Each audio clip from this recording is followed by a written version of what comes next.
discussion topics was something that syncs up with what I was talking about in yesterday's video about serving others. And that is having value as a human being without having use. Now, for someone in your life that you really love, it's easy to say, I love you despite what you do. I love you for who you are and not the actions that you take or the use that you fulfill.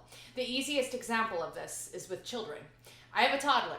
My toddler, toddlers in general are not useful. They don't do things. They create chaos. They don't diminish chaos. They're not, they try to be helpful, but it's a little hit or miss. Toddlers are great, but they don't have like a function or a use, but you still love your child despite their lack of use. And that's basically what unconditional love is. That no matter, well, I guess it's an aspect of it. It's unconditional love is a little bit more broad, but to love someone despite what they do for you or what they can offer you, or that sort of transactional approach is something that seems really obvious when you're thinking about someone else that you love, when you're thinking about your child or your partner or whoever else. But somehow that same thought process doesn't really sink in reverse order. So in my own head, I know, like on a conscious level, that I am valuable as a human being. All human beings are valuable in just by default. It's our natural, like it's what we're given. It's our liberty. So I know that on a conscious level, but yet somehow in the deep recesses of my heart, I associate love with how useful I am. And I think that I need to be useful to others in order to receive love, in order to experience love. So if I'm not being helpful, or if I'm, not doing things for other people, if I'm not fulfilling my societal roles, such as, being like a real adult and just all of these roles that I'm given, if I'm not adhering to what I perceive or other people's standards of me, then somehow I won't be loved. That the people in my life will say, well, Allysia, just get, do better. And they'll withhold love from me because of that, which is ridiculous. But there's something deep inside my heart, and I know this is a common thing with people where we don't necessarily have like this strong sense of our own innate worth, and we associate our worth with what we do, with our actions that we put forth into the world, as opposed to our being, which is again, it's easy to look at someone else and say that's ridiculous. It's easy to even look at yourself and say that's ridiculous.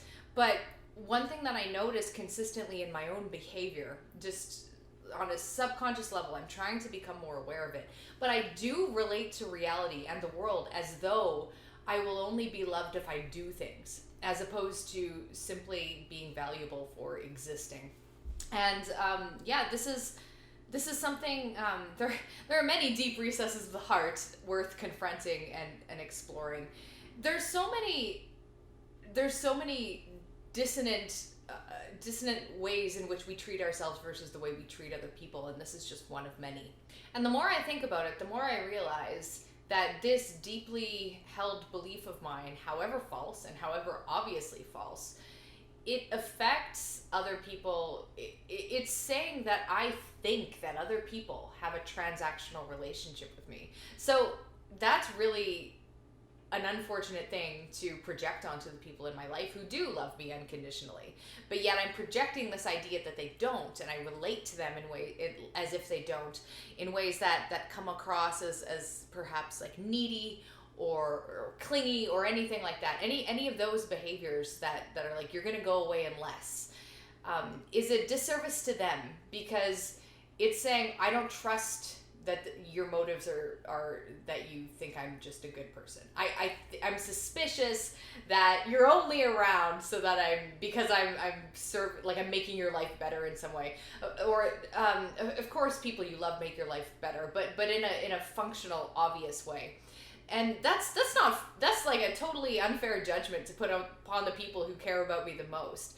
So this is something that I'm considering. I've been thinking about this week, and I'll continue to think about going into the weekend, about how, despite wanting to, as I talked about in the last video, shift my focus to how can I just help other people and get myself out of the way and just not do things for my own purposes necessarily, but do things that line up between what I want to do and just trying to be more generous of spirit.